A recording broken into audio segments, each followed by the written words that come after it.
Hi പ്രിയരെ, ഇന്ന് നമ്മൾ വന്നിട്ടുള്ളത് JEW ടൗണിലോട്ടാണ്. എന്താണ് ഈ JEW ടൗൺ?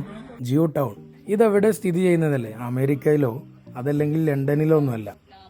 ഇത് നമ്മുടെ കേരളത്തിലെ എറണാകുളം ജില്ലയിൽ ആണിത് സ്ഥിതി ചെയ്യുന്നത്. ഇവിടുത്തെ തെരുവുകളും അതുപോലെ തന്നെ ആ തെരുവോരങ്ങളിലുള്ള കടകളും അവിടെ വരുന്ന വിദേശികളെയൊക്കെ കാണുമ്പോൾ നമ്മളും അറിയാതെ ചിന്തിച്ചു പോകും, നമ്മളേതോ വിദേശത്തുള്ള തെരുവിലാണ് നടന്ന് നീങ്ങിക്കൊണ്ടിരിക്കുന്നത് എന്ന്. സത്യം പറഞ്ഞാൽ ഈ ജൂ ടൗൺ എന്ന് നേരത്തെ കേൾക്കാറുണ്ടെങ്കിലും ഇത്ര മനോഹരമായൊരു തെരുവായിരുന്നെന്ന് ചിന്തിച്ചിട്ട് പോലും ഉണ്ടായിരുന്നില്ല. പണ്ട് കാലത്ത് തെരുവോരങ്ങളിലൊക്കെ ഉണ്ടായിരുന്ന ആ പഴയ മാളികപ്പുരകളെ ഓർമ്മപ്പെടുത്തുന്ന വിധത്തിലുള്ള മാളികപ്പുരകളാണ് ഈ ജൂ ടൗണിനെ ഏറെ ഭംഗിയാക്കുന്നത്.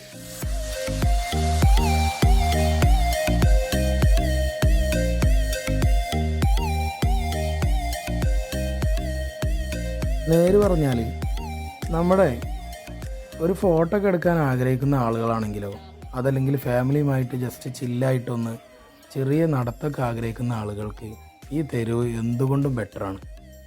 മറ്റൊന്നുകൊണ്ടല്ല ഞാൻ അങ്ങനെ പറഞ്ഞത്.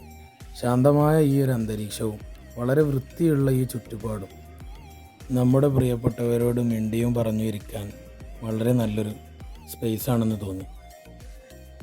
പണ്ട് ചിത്രങ്ങളിലും മറ്റും കണ്ടിരുന്ന തെരുവോരങ്ങളിലെ ആ ലൈറ്റുകളൊക്കെ ഇവിടെ വന്ന് നേരിട്ട് കാണുമ്പോൾ അതൊരു പ്രത്യേക ഫീൽ തന്നെയാണ്. ഒരുപാട് തവണ ഞാൻ എൻ്റെ ഫ്രെയിമുകളിൽ ആ ലൈറ്റ് അടങ്ങുന്ന ഫ്രെയിം കൊണ്ടുവരാൻ ശ്രദ്ധിച്ചിട്ടുണ്ട്. ഇവിടുത്തെ പാലസ് മുതൽ സിനഗോഗ് വരെയുള്ള സ്ഥലമാണ് ജൂത തെരുവ് എന്നറിയപ്പെടുന്നത്. ഇവിടെ വരുന്നവരിൽ കൂടുതലും വിദേശികളാണ്. വിനോദസഞ്ചാര കേന്ദ്രമായതിനാൽ തന്നെ വഴി വൃത്തിയുള്ളതും ഇരുവശവും കരകൗശല വസ്തുക്കളും സഞ്ചാരികളെ ആകർഷിക്കുന്ന തരത്തിലുള്ള കച്ചവടങ്ങളുമാണ് ഇവിടെ കാണാനാവുക. ചരിത്രത്തിൽ നമ്മൾ പരിശോധിക്കുമ്പോൾ ഏകദേശം 456 വർഷം പഴക്കമുള്ള പരദേശി സിനഗോഗാണ് ഇവിടെ സ്ഥിതി ചെയ്യുന്നത് എന്ന് നമുക്ക് മനസ്സിലാകും.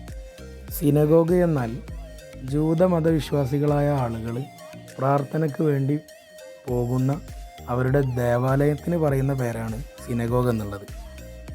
തെരുവിലൂടെ നടന്ന് അവസാനം നമുക്ക് സിനഗോഗ് കാണാൻ സാധിക്കും. സിനഗോഗിൻ്റെ ഉൾവശം വളരെ മനോഹരമായിട്ടാണ് പണിതിരിക്കുന്നത്. തൂക്കിയിട്ടിരിക്കുന്ന ലൈറ്റുകളും ഫർണിച്ചർ വർക്കുകളും കൊത്തുപണികളൊക്കെയാണ് അതിന് ഭംഗി കൂട്ടുന്നത്. ഉള്ളിലേക്ക് പ്രവേശിക്കുമ്പോൾ നാം ഓരോരുത്തരും മനസ്സിലാക്കേണ്ടത് ഓരോ മതവിശ്വാസികളും അവരുടെ ദേവാലയത്തിന് വളരെ പ്രാധാന്യം നൽകുന്നുണ്ട്.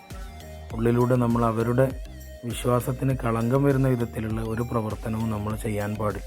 ആളുകളുടെ തിരക്കിനിടയിലും നമുക്കൊരുപാട് പോർട്രേറ്റുകൾ, ചിത്രങ്ങൾ നമുക്കവിടെ കാണാൻ സാധിക്കും. ചുമരിൽ തൂക്കിയിട്ടെടുക്കുന്ന ആ ചിത്രങ്ങളൊക്കെ എന്ത് ഭംഗിയാണ്. ഒരിക്കൽ കൂടി തെരുവിനെ ഒന്ന് നോക്കി ബായ് പറഞ്ഞ് ഞങ്ങൾ മടങ്ങി.